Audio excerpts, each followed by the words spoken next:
সুপ্রিয় শিক্ষার্থীরা, আশা করি তোমরা যে যেখানে আছো ভালো আছো এবং সুস্থ আছো। সরকারি শেখ মুজিবুর রহমান কলেজ কর্তৃক আয়োজিত অনলাইন ক্লাসে তোমাদেরকে আমি স্বাগতম জানাচ্ছি। আজকের ক্লাস পরিচালনায় আমি সুব্রত কুমার দেবনাথ, প্রভাষক, অর্থনীতি বিভাগ।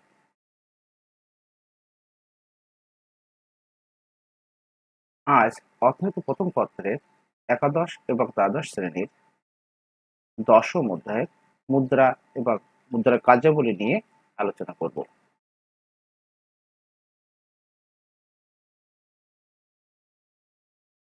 নিচের ছবিগুলো একটু লক্ষ্য করো।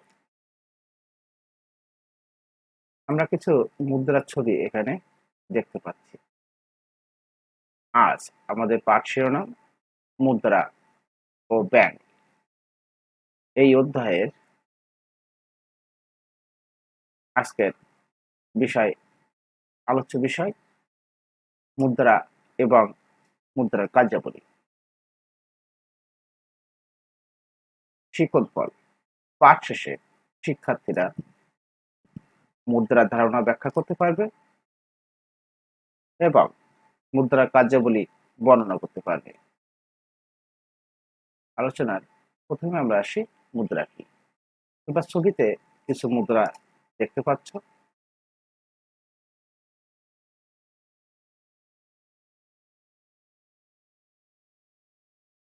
এই মুদ্রা দেনা পাওনা বা লেনদেন ক্ষেত্রে কিন্তু ব্যবহৃত হয়ে থাকে। ক্রয় এবং বিক্রয় ক্ষেত্রে কিন্তু ব্যবহৃত হয়ে থাকে। তাহলে আমরা বলতে পারি মুদ্রা হলো বিনিময়ের মাধ্যম। যে বস্তু সাধারণভাবে বিনিময়ের মাধ্যম হিসেবে সকলের নিকট গ্রহণযোগ্য, যার দ্বারা ক্রয় বিক্রয় এবং সকল প্রকার লেনদেন সম্পন্ন করা যায়, তাকে মুদ্রা বা অর্থ বলে। অর্থাৎ যা বিনিময়ের মাধ্যম, সঞ্চয়ের ভাণ্ডার বা মূল্যের পরিমাপক হিসেবে কাজ করে, আমরা তাকেই মুদ্রা বা অর্থ বলে থাকি।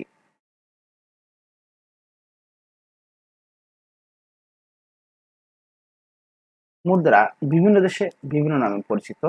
এখানে ছকে তোমরা বিভিন্ন দেশের মুদ্রা দেখতে পাচ্ছ। দেখো, বাংলাদেশে যেমন মুদ্রাকে টাকা বলা হয়, ভারতে বলা হয় রুপি, যুক্তরাষ্ট্রে বলা হয় ডলার, যুক্তরাজ্যে বলা হয় পাউন্ড স্টার্লিং এবং জাপানে বলা হয় ইয়েন। এইরকম বিভিন্ন দেশে এই মুদ্রা কিন্তু বিভিন্ন নামে পরিচিত। অর্থনীতিবিদগণ বিভিন্ন দৃষ্টিকোণ থেকে কিন্তু এই মুদ্রা সংজ্ঞা প্রদান করেছেন। আমরা বিভিন্ন অর্থনীতিতে বিভিন্ন সংজ্ঞাগুলো নিয়ে আলোচনা করব। তার আগে আমরা যে মুদ্রার সংজ্ঞায় যে বিষয়গুলো জেনেছি, সেটি হলো কি, মুদ্রা বিনিময়ের মাধ্যম হিসেবে কাজ করে,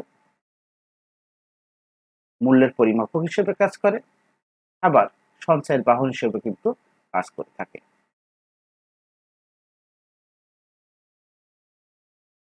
অর্থনীতিবিদ ক্রাউথার এর মতে, যা বিনিময়ের মাধ্যম হিসেবে জনগণের নিকট গ্রহণযোগ্য এবং মূল্যের পরিমাপক ও সঞ্চয়ের বাহন হিসেবে কাজ করে, তাকেই অর্থ বলা হয়ে থাকে।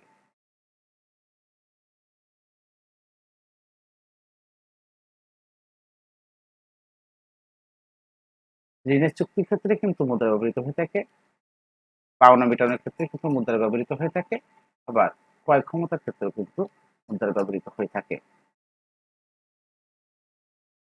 জেমস কেইন্স এর মতে, অর্থ এমন একটি জিনিস যা হস্তান্তর করে ঋণের চুক্তি ও পাওনা মেটানো যায় এবং যার মাধ্যমে ক্রয় ক্ষমতা ধরে রাখা যায়। তাহলে আমরা দেখলাম, একটু আগে যে দেখে আসলাম, যে ঋণের চুক্তি, পাওনা মেটানো ও ক্রয় ক্ষমতা। কেইন্স কিন্তু এই বিষয়গুলো এখানে উল্লেখ করেছে। মুদ্রার এসব সংজ্ঞার আলোকে বলা যায়, যা কিছু বিনিময়ের সাধারণ মাধ্যম, ঋণ গ্রহণ ও পরিশোধের উপায়, মূল্যের পরিমাপক ও সঞ্চয়ের বাহন হিসেবে সরকার কর্তৃক প্রবর্তিত এবং সকলের নিকট সাধারণভাবে গ্রহণযোগ্য, তাকেই মুদ্রা বলা হয়। আর পি কেন্ট মুদ্রা আরেকটি সংজ্ঞা প্রদান করেছেন। তার মতে মুদ্রা এমন একটি জিনিস যা বিনিময়ের মাধ্যম ও মূল্যের মান হিসেবে সাধারণ ব্যবহৃত হয়ে থাকে। তাহলে আমরা কি জানলাম মুদ্রা কাকে বলে? আমরা আবারও বলি, যা সরকার কর্তৃক প্রবর্তিত বিনিময়ের মাধ্যম, ঋণ গ্রহণ ও পরিশোধের উপায় হিসেবে সকলের নিকট গ্রহণযোগ্য, যা মূল্যের পরিমাপক, স্থগিত লেনদেনের মান ও সঞ্চয়ের বাহন হিসেবে কাজ করে, তাকে কিন্তু মুদ্রা বলা হয়ে থাকে। আমরা এখন মুদ্রার কার্যাবলী নিয়ে আলোচনা করব। আধুনিক অর্থনীতিতে মুদ্রা আর্থিক লেনদেন সহজ ও গতিশীল করার জন্য নানা ধরনের কার্যাবলী সম্পাদন করে থাকে। মুদ্রা প্রধানত ৩ ধরনের কার্য সম্পাদন করে থাকে। মুদ্রার কাজ ৩ ধরনের কি? বাণিজ্যিক কার্যাবলী, সামাজিক কার্যাবলী এবং মনস্তাত্ত্বিক কার্যাবলী। আমরা প্রথমেই বাণিজ্যিক কার্যাবলী নিয়ে আলোচনা করব। অর্থের মৌলিক এবং গুরুত্বপূর্ণ কাজগুলোই বাণিজ্যিক কার্যাবলী। অর্থের কার্যাবলী সম্পর্কে বিখ্যাত অর্থনীতিবিদ ক্রাউথার বলেন, অর্থের কাজ মাধ্যম, পরিমাপক ৪। অর্থের কাজ হলো ৪। এই ৪টি কি? মাধ্যম, পরিমাপক, মান ও ভান্ডার। অর্থের প্রধান বাণিজ্যিক কার্যাবলী নিচে আলোচনা করা হলো। বিনিময়ের মাধ্যম। আমরা প্রতিটা কিছু বিনিময় দেখতে পাচ্ছি। এই বিনিময় মাধ্যম কিন্তু হতে পারে মুদ্রার মাধ্যমে বিনিময়, আবার হতে পারে কি দ্রব্যের বদলে দ্রব্যের বিনিময়। আমরা কিন্তু এখন যে জিনিসগুলো বাজার থেকে ক্রয় করি সেটা কিন্তু আমরা মুদ্রার মাধ্যমে ক্রয় করে নিয়ে আসি, সেটাকে আমরা মুদ্রার মাধ্যমে বিনিময় বলতে পারি। কারণ কি আমরা মুদ্রার বিনিময়ে কিন্তু অন্য একটি জিনিস এখানে পাচ্ছি। আর দ্রব্যের বদলে দ্রব্যের বিনিময় আমরা সাধারণত এর আগে যখন মুদ্রার প্রচলন ছিল না তখন দেখা গেলো যার ধান উৎপাদন হতো তার হলো সবজির প্রয়োজন, তো সে ধানের বদলে সবজি নিয়ে আসতো। যার ধান আছে কিন্তু গম নাই, গমের প্রয়োজন, সে একজনকে ধান দিল, আর যার গম আছে তার ধানের প্রয়োজন, সে ধানগুলো নিয়ে তাকে গম দিল। এইভাবে কিন্তু দ্রব্যের বদলে দ্রব্য বিনিময় কিন্তু হয়ে থাকতো। অর্থের প্রাথমিক ও প্রধান কাজ হলো বিনিময়ের মাধ্যম হিসেবে লেনদেন সম্পন্ন করা। অর্থ বিনিময়ের সর্বজন গ্রাহ্য একটি মাধ্যম, তাই এর দ্বারা যে কোনো পরিমাণ পণ্য ও সেবা ক্রয় বিক্রয় করা যায়, ফলে লেনদেন সহজ ও গতিশীল হয়। ২ নম্বর আছে মূল্যের পরিমাপক। অর্থের মাধ্যমে দ্রব্য সামগ্রীর দাম নির্ধারণ করা হয়। আমরা এটা হর অনুসারে দেখে থাকি। আমরা একটা বই কিনবো বা একটা মোবাইল কিনবো, একটা ল্যাপটপ কিনবো, আমরা কিন্তু অর্থ দ্বারাই কিন্তু পরিমাপ করে থাকি যে কোন জিনিসটা কেমন। গাড়িটির বিক্রয় মূল্য ২০ লক্ষ টাকা।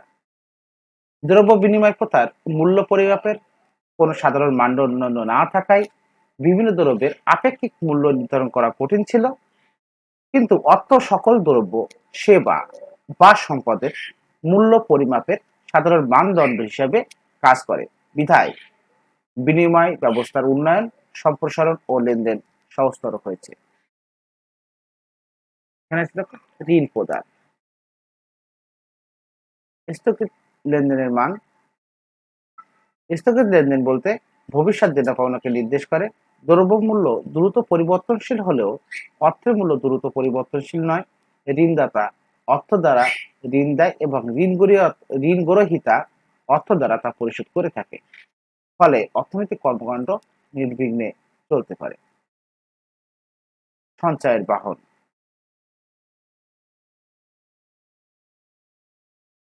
ব্যাংকে সঞ্চয় আমরা করে থাকি। আমরা এখন কিন্তু অধিকাংশ মানুষই নিরাপদ এবং ঝুঁকিমুক্ত সঞ্চয়ের জন্য ব্যাংকেই বেছে নিই। আবার অনেকে কিন্তু বাড়িতে টাকা গচ্ছিত রাখি।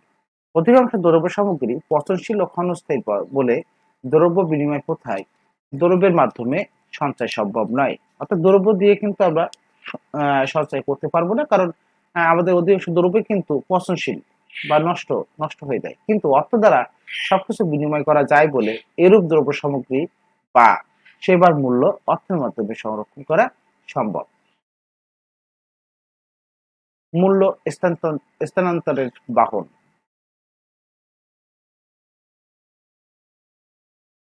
স্থাবর ও অস্থাবর স্থাবর সম্পত্তির বিকৃত অর্থ বিভিন্নভাবে কিন্তু আমরা মূল্য স্থানান্তর করতে পারি। অনেক সময় এক জায়গা থেকে অন্য জায়গায় সহজে ও নিরাপদে স্থানান্তর করা যায় না। যেমন অনেক অস্থাবর সম্পত্তি আছে যা এক স্থান থেকে অন্য স্থানে স্থানান্তর করা যায় না, কিন্তু অর্থের মাধ্যমে তা বিক্রয় করে এর মূল্য সহজে দূরে স্থানান্তর করা যায়। এভাবে মূল্য স্থানান্তরের মাধ্যমে অর্থ সম্পদ ব্যবহার ও আর্থিক লেনদেনে সাহায্য করে থাকে। উপকরণের পারিশ্রমিক প্রদান, উৎপাদন কাজে নিয়োজিত উপকরণ সমূহের দাম, যেমন খাজনা, মজুরি, সুদ ও মুনাফা মুদ্রার মাধ্যমে পরিশোধ করা হয়। ভোগ থেকে তৃপ্তি লাভ, মুদ্রার সাহায্যে প্রয়োজন ও সামর্থ্য অনুযায়ী দ্রব্য ও সেবা ক্রয় করে ভোগ করা যায়। মুদ্রার সামাজিক কার্যাবলী,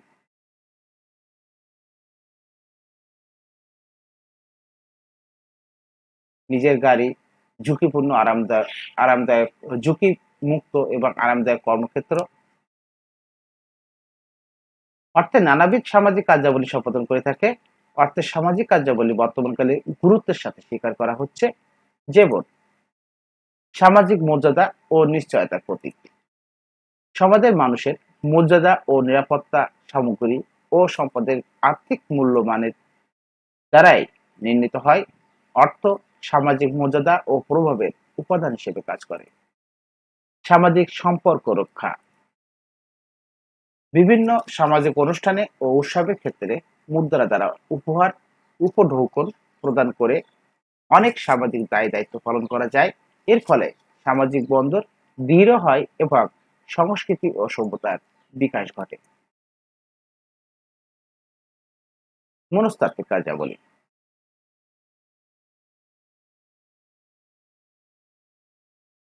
নিজের গাড়িতে পরিবার, সুখী পরিবার। অর্থ মানুষের মনে সাহস জন্মায়, ফলে তার বহুমুখী ব্যবহার দ্বারা মানুষকে বিপদের সময় শক্তি ও সামর্থ্য যোগায়। মুদ্রা মানুষের মধ্যে এমন এক সুখানুভূতি সৃষ্টি করে যা তাকে বিভিন্ন অর্থনৈতিক ও সামাজিক কাজে জড়িত হতে প্রেরণা যোগায়। মানুষের হাতে যথেষ্ট মুদ্রার যথেষ্ট পরিমাণ মুদ্রা থাকলে সে দুশ্চিন্তা মুক্ত জীবনযাপন করতে পারে। সুতরাং আলোচনার পরিপ্রেক্ষিতে বলা যায়, অর্থ পূর্বোক্ত বিভিন্ন গুরুত্বপূর্ণ কার্যাবলী সম্পাদনের মাধ্যমে দ্রব্য বিনিময় প্রথার সকল অসুবিধাকে দূর করে বিনিময় ব্যবস্থাকে সহজ, উন্নততর ও সার্বজনীন করেছে। সরকারি শেখ মুজিবুর রহমান কলেজের পক্ষ থেকে সবাইকে ধৈর্য সহকারে ক্লাসটা উপভোগ করার জন্য সবাইকে ধন্যবাদ জ্ঞাপন করছি। করোনা মহামারীতে তোমরা সবাই ঘরে অবস্থান করবে, বাইরে বেরোলে অবশ্যই মাস্ক ব্যবহার করবে, স্বাস্থ্যবিধি মেনে চলবে, নিজে সুস্থ থাকবে, অন্যদেরকেও কিন্তু সচেতন করবে। সরকারি শেখ মুজিবুর রহমান কলেজের পক্ষ থেকে আবারও সবাইকে অনেক ধন্যবাদ জ্ঞাপন করে আজকে ক্লাস এখানে শেষ করছি।